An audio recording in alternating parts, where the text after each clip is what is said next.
1997 সালে ডেনমার্কের কিছু পোকামাকড় বিজ্ঞানী এক অদ্ভুত পরীক্ষা শুরু করেন। তারা প্রতিনিয়ত একই রাস্তা দিয়ে গাড়ি চালিয়ে আসা যাওয়া করতে লাগলেন আর হিসাব করতে লাগলেন তাদের গাড়ির উইন্ডশিল্ডে কতগুলো পোকা লেগে থাকে। এইভাবে তারা 20 বছর পর্যন্ত এই এক্সপেরিমেন্ট চালিয়ে যান। ফলাফলটা ছিল চমকে দেওয়ার মতো। উইন্ডশিল্ডে পোকা লেগে থাকার ঘটনা দিন দিন কমে যাচ্ছিল, যা কমতে কমতে 80%-এরও বেশি কমে যায়। এই সেম ঘটনা, যা পৃথিবীর আরো অনেক জায়গায় দেখা গেছে, পরিচিত হয়েছে উইন্ডশিল্ড ফেনোমেনন নামে। আর আপনি যদি বহু বছর ধরে গাড়ি চালিয়ে থাকেন অথবা আপনি যদি আপনার বাসা বাড়িতেও খেয়াল করেন, তাহলে এই পরিবর্তন টের পাবেন।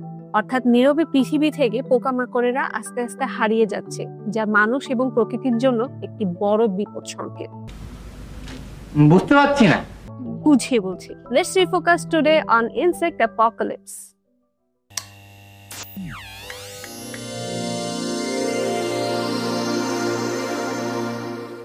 পৃথিবীতে পোকামাকড়ের সংখ্যা নাটকীয়ভাবে কমে যাচ্ছে, আর এটা এতটা চুপিসারে হচ্ছে যে আমরা টেরই পাচ্ছি না।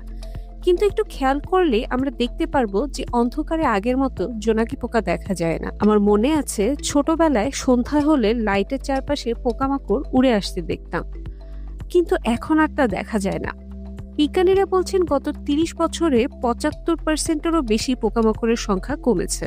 এটা শুধু পোকামাকড়দের হারিয়ে যাওয়া না, এটা একটা পরিবেশগত বিপর্যয়ের সংকেত। পোকামাকড়রা পৃথিবীতে আছে প্রায় 400 মিলিয়ন বছর ধরে, অর্থাৎ ডাইনোসরেরও আগে থেকে পৃথিবীতে পোকামাকড়ের বসবাস। তারা প্রকৃতির নীরব শ্রমিক, মাটি তৈরিতে, পরাগায়নে, রোগবাহিত পোকামাকড় নিয়ন্ত্রণে, এমনকি মৃতদেহ ভেঙে ফেলতেও তাদের কাজ অপরিহার্য। আমাদের খাবারের ব্যবস্থা, ঔষধ, বনজ সম্পদ সবকিছুর পিছনে তাদের ভূমিকা আছে। কিন্তু পোকামাকড়গুলো হারিয়ে যাচ্ছে কেন? কৃষিকাজে কীটনাশক ও রাসায়নিক কেমিক্যালের ব্যবহার, বন জঙ্গল ধ্বংস ও বসতি নির্মাণ, আলো দূষণ, জলবায়ু পরিবর্তন ও তাপমাত্রা বৃদ্ধি, প্লাস্টিক দূষণের মতো ঘটনা পোকাদের আবাসস্থলগুলো ধ্বংস করে দিচ্ছে। বাংলাদেশে সরাসরি এই বিষয়ে খুব একটা গবেষণা নেই, কিন্তু পৃথিবীর প্রেক্ষাপটে আমাদের অবস্থাও খুব একটা বিপরীত নয়। 2023 সালে IPBES এর রিপোর্ট বলছে পৃথিবীর 40% পোকামাকড় এখন বিলুপ্তির ঝুঁকিতে।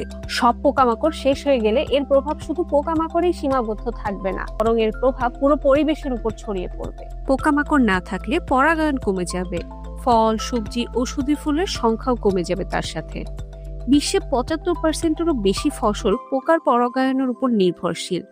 পোকামাকড় না থাকলে খাবারের সরবরাহ কমবে, খাদ্যদ্রব্যের দাম বাড়বে, মানুষজন দিন দিন অপুষ্টিজনিত রোগে ভুগবে।